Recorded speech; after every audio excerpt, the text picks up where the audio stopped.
Alors donc la fraude sur la nationalité ivoirienne.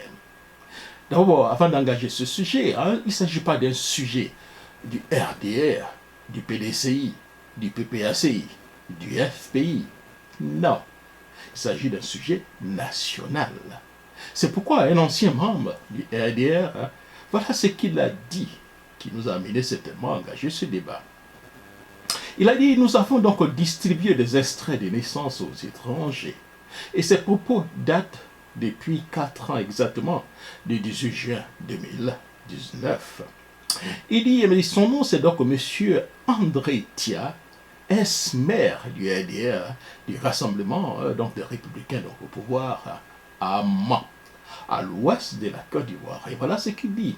Il dit dans l'ouest de la Côte d'Ivoire, qui a donc viré depuis peu au parti du PDCI Alliance, c'était donc juste après donc, ces élections, il a révélé qu'à Boisflé, que certains agents communaux avaient profité donc de la crise militaro-politique en 2002 et jusqu'en 2011 pour enregistrer des non-nationaux et permettre donc à certains d'être inscrits sur la liste électorale ivoirienne.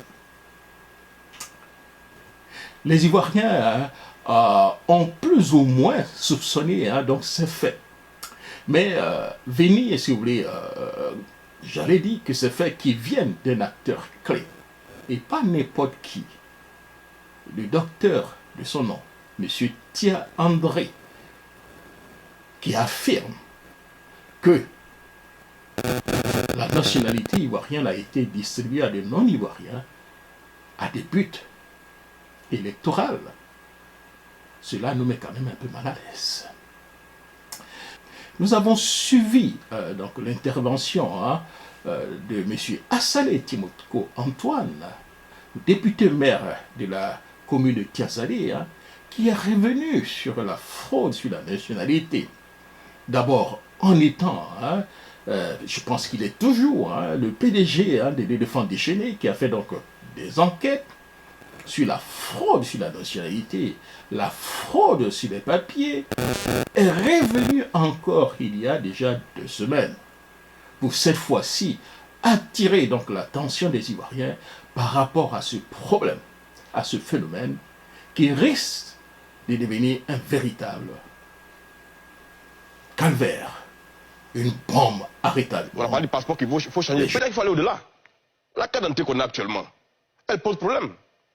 Elle a été votée sur le principe que des terminaux allaient être acquis pour être mis dans les services, pour pouvoir lire la puce qui sera à l'intérieur.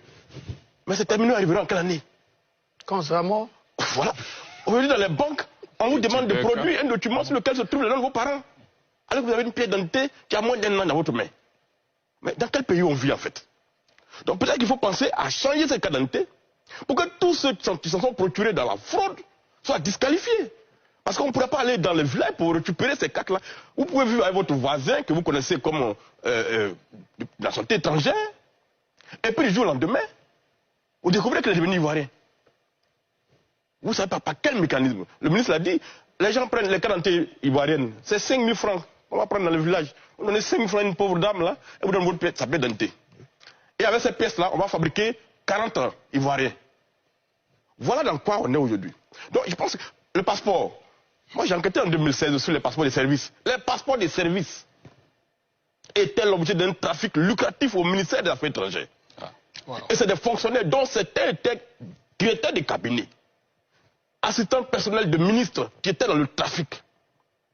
Qui ont on ne sait pas quel mécanisme, ont réussi à fuir le pays après qu'on ait publié l'enquête. Dans une facilité déconcertante. Comme s'il y avait une chape de plomb à hauteur là-bas, que quand vous voulez approcher, il y a une chaleur qui se dégage, et puis vous devez reculer. On est mal barré entre guillemets. Si on ne fait pas attention, si on ne prend pas la chose au sérieux, on va arriver dans une situation où les Ivoiriens vont se retrouver à l'étroit. Parce qu'on ne saura pas qui est Ivoirien et qui ne l'est pas. On joue avec ce sujet parce que, comme il a dit, il y a un complexe aujourd'hui à évoquer clairement la question de la nationalité. Pourquoi est-ce que les gens préfèrent prendre les raccourcis? Jusqu'en 2000, les gens fraudaient sur la nationalité par rapport aux tracasseries policières. Et voulaient faire des activités commerciales et voulaient la nationalité ivoirienne. Jusqu'en 2010, c'est la même raison. Aujourd'hui, les raisons ont évolué. Aujourd'hui, les gens fraudent pour 3 raisons principales. La première, c'est l'accès au foncier. La Constitution de 2016 interdit que les étrangers aient accès au foncier rural. Article 12. Donc quand les gens fraudent à l'intérieur du pays, c'est parce qu'ils veulent avoir accès principalement au foncier. Puisque seuls les Ivoiriens peuvent être propriétaires de terres rurales. Les collectivités, l'État et les personnes physiques de la nationalité ivoirienne. Première chose. Deuxième chose, les gens veulent rentrer à la fonction publique. La deuxième raison. Aujourd'hui, les gens fraudent essentiellement parce qu'ils veulent que leurs enfants aillent à la fonction publique. Et je vous assure qu'il y a beaucoup de personnes qui sont à la fonction publique en passant par ces passerelles-là. Ils ont réussi à rentrer là-bas. La troisième raison, c'est la plus grave, c'est que maintenant, les gens veulent décider du choix des dirigeants.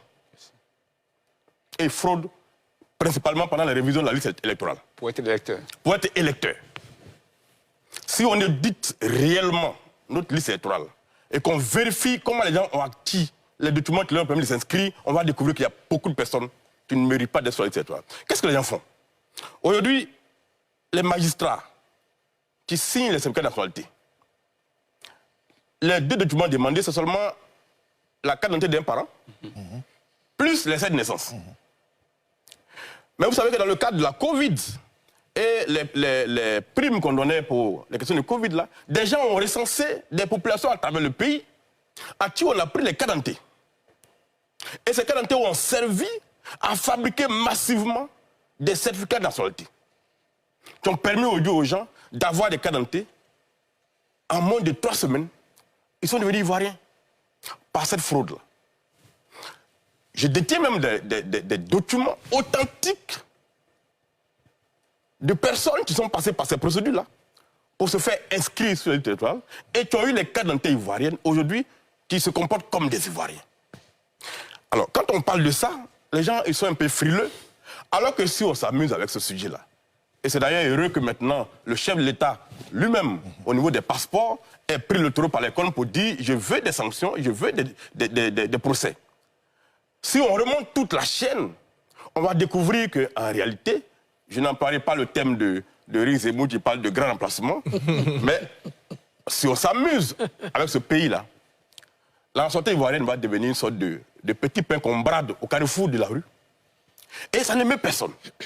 Or, dans le fond, nous sommes en train de partir droit dans le mur si on ne traite pas en profondeur ces questions-là. Donc les mêmes influents donc, de la communauté libanaise en Côte d'Ivoire. Vous voyez déjà, c'est la communauté libanaise qui fraude et aussi les autres communautés dont nous avons mentionné donc, tout à l'heure.